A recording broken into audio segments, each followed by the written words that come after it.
My name is Catherine Smith. I uploaded this story to a separate site in 2016, but I recently decided to upload it here as well. I believe it is necessary to spread the story of the following events.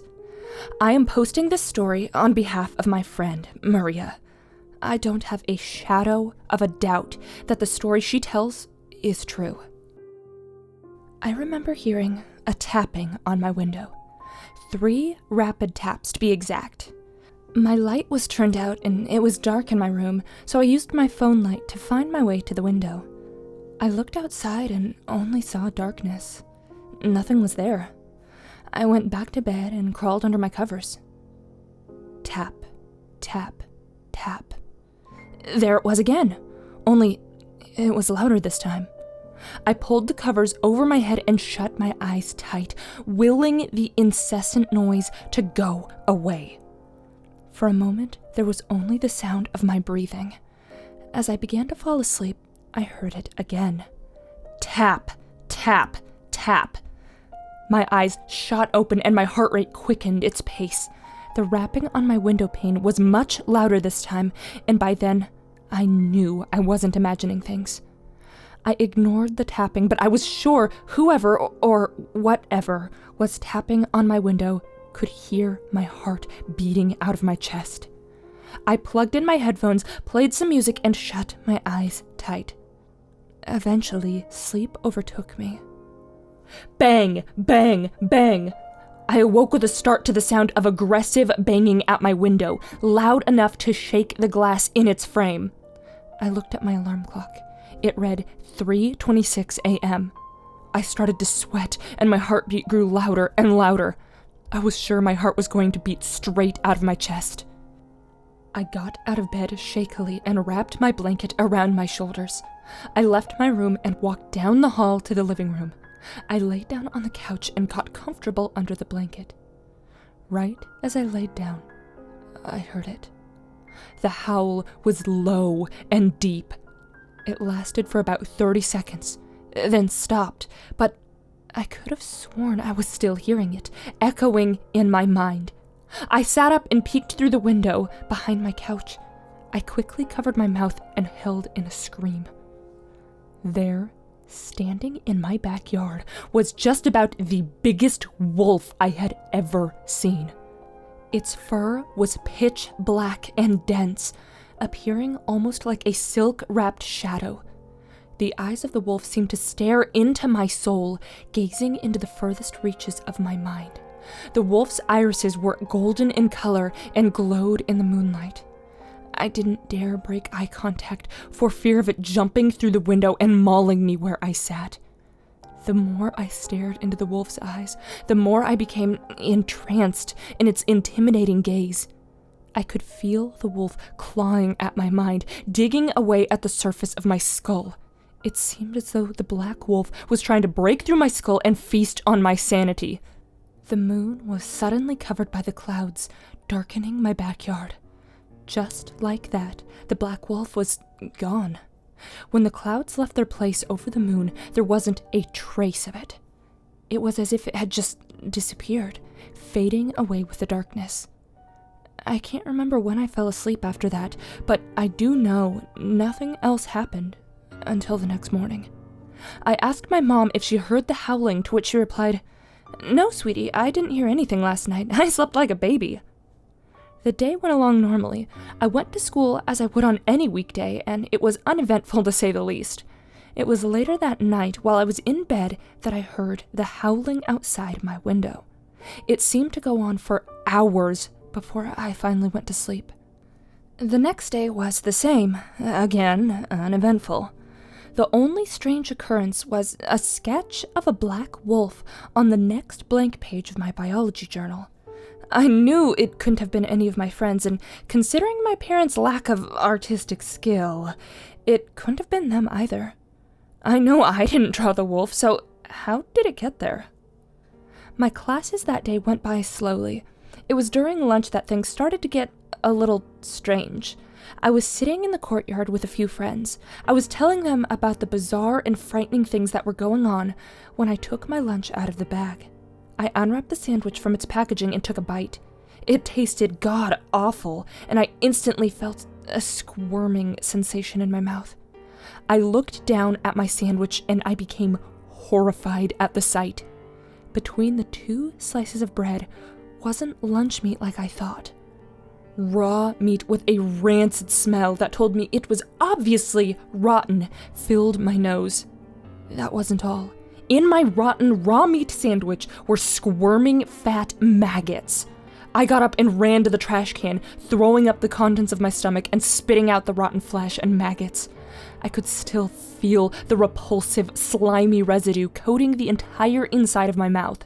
I could still taste the mixed recipe of vomit, rancid flesh, and greasy maggots on my tongue. I ran back inside the school, ignoring my friends calling to me. I burst through the door of the girls' room and hunched myself over the sink, crying like a baby. I must have washed my mouth out with soapy water 1,000 times before my school's assistant principal walked into the restroom and put her hand on my shoulder. "Maria, are you okay, sweetie?" she asked with a calming yet concerned tone. I shook my head frantically and felt ready to throw up again. The assistant principal led me out of the girls' restroom, and I noticed my friends standing outside with worried looks on their faces. I walked with her all the way to the office, still crying. Once I stepped inside her office, I sat down in the chair across from her desk, and slowly the tears stopped running down my cheeks. The assistant principal sat across from me and began to speak. "Maria, dear, do you want to talk about what happened at lunch?" I sniffled and rubbed my eyes, staying silent. "Your friends showed me what was in your sandwich. Do you have any idea how that happened?" I shook my head slowly, and she continued. "You do understand.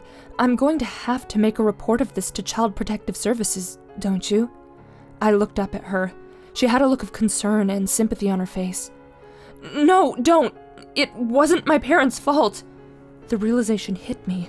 It was that thing that was tapping on my windows did this. It must have also gotten a hold of my journal and drew that wolf. The sickening realization that it must have broken into my house the night before hit me like a freight train. "Maria, sweetie?" My assistant principal tried getting my attention. I snapped out of my daze and she continued. "You have to realize how this looks," she said quietly. Reading her face, I knew what she was thinking. "My parents didn't do this. It isn't their fault," I snapped. She looked surprised and went on. "Well, whose fault is it then, Maria?" she asked, clasping her hands together on the desk in front of her. I bit my lip and sat forward in the chair. "There's something after me. It's been tapping and banging on my windows. It drew a picture of a wolf in my journal, and I saw..." I paused for a moment. "I saw this huge black wolf in my backyard, and it just disappeared." I burst out, beginning to tap my foot nervously. "Maria, do you want to talk to the counselor about this? I think she can help you with..." I cut her off with a sharp tone in my voice. "I am not crazy." By then, I had grown angry. I was having none of what she was saying. She simply sighed and said, "I'm not saying you're crazy. All I'm saying is, I think Mrs. Judy can help you with this better than I can." I crossed my arms as she started writing a slip for the counselor's office. My assistant principal handed it to me and I stormed out of her office in a huff. My appointment with the counselor was at 3:20 p.m., so I went through another class barely listening to anything my teacher said. When it was time to see the school counselor, I went along just as you'd expect. I was accused of making up the events that were occurring. According to the counselor, I was making up fantasies to cope with what was happening in my home life. Nothing was going on at home other than all the stuff this person or thing had been doing to me. The next few days were the same. The tapping and banging on my window at night, keeping me from sleeping. The constant fear of being watched, followed. Checking everything I ate and drank for unwanted, wriggling, flesh-eating visitors. Despite this, new things began happening. I would hear the howling at night every night, angry, vicious, deep howls that seemed to get closer and closer until they sounded like they were coming from right outside my window. The howling wouldn't stop. It was driving me insane. These strange symbols began appearing on my window, drawn in what looked like blood. Another drawing appeared in my journal. I was losing my mind. The sleep deprivation and mental torture were getting to me. I started skipping school and hiding in my room all day and night. There was a morning that I heard the doorbell ring. My parents weren't home, so I got up, left my room, and answered the door. I saw the FedEx delivery truck driving away, releasing black smoke from the exhaust. I looked down and saw a medium-sized package with my name and address on its shipping label. There was no return address. I took the box inside and set it on my bed, grabbing a pair of scissors. I crawled onto my bed and examined the box. Nothing seemed unordinary about it until I cut the tape and looked inside. A folded square of stationery paper was placed on top of a black trash bag that seemed to have something in it. I unfolded the note and saw that it read, "To Maria B." Then below those words was the delicate handwriting that said, "Enjoy, little pig. Signed, the Black Wolf." I set the note aside and opened the trash bag. I almost screamed at the sight of what lay inside. The decaying, stinking head of a pig stared me dead in the eye. I covered my mouth with my hand as the stench caused my eyes to water. I felt like throwing up. The pig's mouth was hanging wide open, exposing its dried-up, pale tongue, which lolled out of its mouth. The eyes of the pig were gray and sunken in, leaking the fluids of rot like tears of death himself. The smell was too much. I grabbed the box, almost gagging, opened my window, and threw it outside. The pig's head rolled out of the box and flopped onto the grass. I slammed my window shut and sat in the corner of my room, crying and shaking. I rocked back and forth, hugging my knees for what seemed like hours. It had become dark outside by the time I realized how long I had been huddled in the corner, crying like a nutcase. I remembered my parents had gone out of town for a few days on a business trip. I was all alone. Midnight rolled by and I was sitting in my room, checking the notifications on my phone. As I scrolled through messages, I heard a knock at the door. 3 subtle knocks. I got up, wondering who could be at my door this late at night. I walked out of my room and slowly approached the front door. As I reached for the doorknob, I was stopped dead in my tracks. Bang, bang, bang. The stranger outside knocked again, aggressively this time. My heart started pounding, and I checked to make sure the door was indeed locked. I heard laughing from the other side of the door. Little pig, let me in." I gasped at the sound and felt frozen in place. Bang, bang, bang. I heard the banging on the door again. Then all was quiet. I backed up a few steps, my heart pounding out of my chest. Suddenly, the door burst open. They had managed to kick it in. Oh my God, I'm going to die, I thought to myself. I couldn't make a sound. I fell back and stared wide-eyed at the figure that stood looming in the doorway. It was like a living shadow. It stood still for a moment, then, quick as lightning, it lunged forward, slamming the door shut behind it. I tried to scream, but no sound would come out. It grabbed me by the hair and started to drag me down the hall to the basement door. I kicked and fought, but it didn't seem to affect anything. It opened the door and dragged me down the stairs to the basement. I felt myself being held down, and I felt pressure around my wrists and ankles. I tried to scream, but a rag forced itself into my mouth, secured by duct tape. I thrashed and struggled in my bindings to no prevail. The basement light flickered to life at the click of the switch, and my eyes slowly adjusted to the dim light. My attacker stepped forward into the light, and I screamed, only to be muffled by the gag in my mouth. It wasn't a monster at all. It was a man, or at least I thought it was a man. He looked to be in his late teens or early 20s. He wore a black leather mask in the shape of a wolf's face, snarling and angry. I could see the man's eyes behind the mask. The skin around his eyes was painted black. His scleras were pitch black and his irises were a glowing golden color, just like those of the wolf I saw. He was dressed in complete black, decked out with heavy military combat boots, a tight-fitting black hoodie, and a tan skull on the back of his black jeans. He unzipped the hoodie and tossed it to the ground. I could see the scarred, exposed skin of his slim torso. His muscles rippled as he stretched. "Little pig, tell me, are you scared of me, the big, bad wolf?" His voice was deep and had a slight rumble to it like a wolf's growl. He seemed cocky and bold. I was crying again by then and shaking uncontrollably. I whimpered behind the gag. "You should be." He laughed sadistically and stepped closer to me. "You don't remember me, do you?" he asked, stepping even closer until his tall figure loomed over me. He looked to be at least 6 feet. I shook my head no. "Figures. A piggy like you wouldn't remember. Like a sheep in the flock. This isn't personal or anything of the sort. You simply endangered my research, so I'm endangering your life." My eyes widened and I pulled at the ropes. They only tightened more around my wrists and ankles. "You are a disgusting little pig.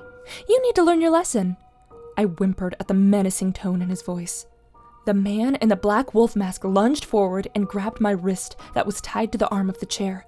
I tried to call for help to no prevail. "This little piggy went to the woods." He grabbed my pointer finger and then snapped it. I saw a flash of white and pain shot up my arm. He gripped my middle finger. "This little piggy stayed at home." I heard my finger break as he snapped the bone.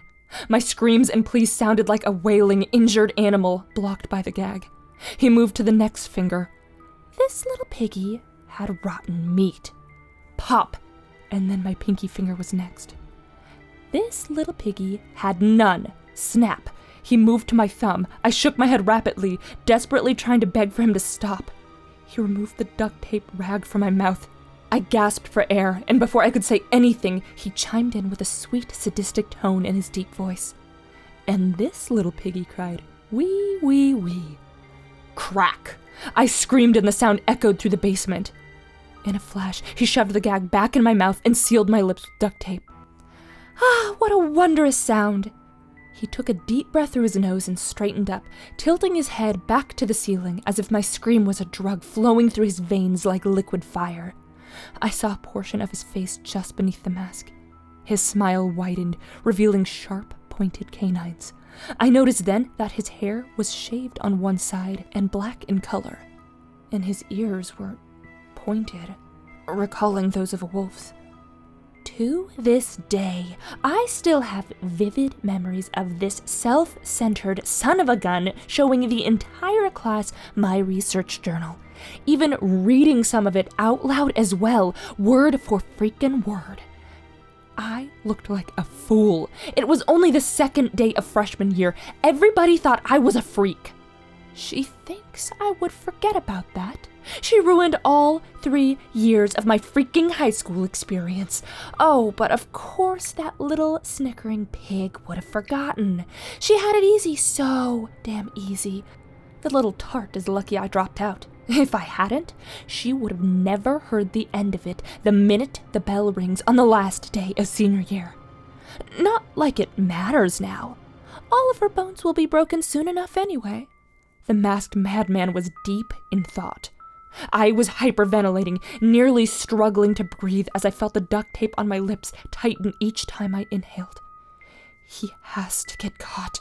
He will. He has to get caught. I continuously tried to convince myself that everything would be okay. My thoughts were running faster than wolves chasing after their next meal. My eyes began to pace around the room. I didn't know where to look anymore. He's going to get caught, right? No way he can get away with this. Fingerprints. He'd leave fingerprints behind. I suddenly gained a bit of hope, until I glanced over at the man. Oh, god damn it. I noticed he was wearing black military gloves. He walked towards me slowly. I could hear the footsteps of the combat boots getting closer. I squinted my eyes, eventually shutting them completely to avoid taking one more look at that mask. That damn mask. Frightened so soon, little pig. But the fun is only beginning. I whined quietly, but my cries were muffled by the tape. There was no use yelling any longer. No one heard me. At this point, they never will. He stepped forward and stood right in front of me. I tried to squirm. I couldn't take it. just looking at him. He pushed the chair down, and I fell to the concrete floor. My knees burned like hell. I felt warm tears run down my face as I immediately heard a thump, and my chair was suddenly pushed back to its original position. "Oh, little pig. You little pig," he yelled, grabbing something from his back pocket. I felt my heartbeat racing. My chest felt heavy. My cheeks felt so hot. I could swear it felt like hot irons being pressed to my face. I could feel the fear physically and mentally. He pulled out a lighter. That was it. My final moments. He sparked the lighter, and the light of the flame reflected on his dark leather mask. He brought it closer to me, and I began to close my eyes tightly. I felt a sharp pain on my forearm and whimpered in agony. I suddenly felt the ropes around my left ankle loosen and rip. I kicked out the tip of my foot and hit his chin. He let out a loud sigh, unfazed, as I heard him spark the lighter again. Damn it, I thought to myself. Did you think you, yourself, would get away from me? The Black Wolf? He laughed again, louder than any time he had laughed before.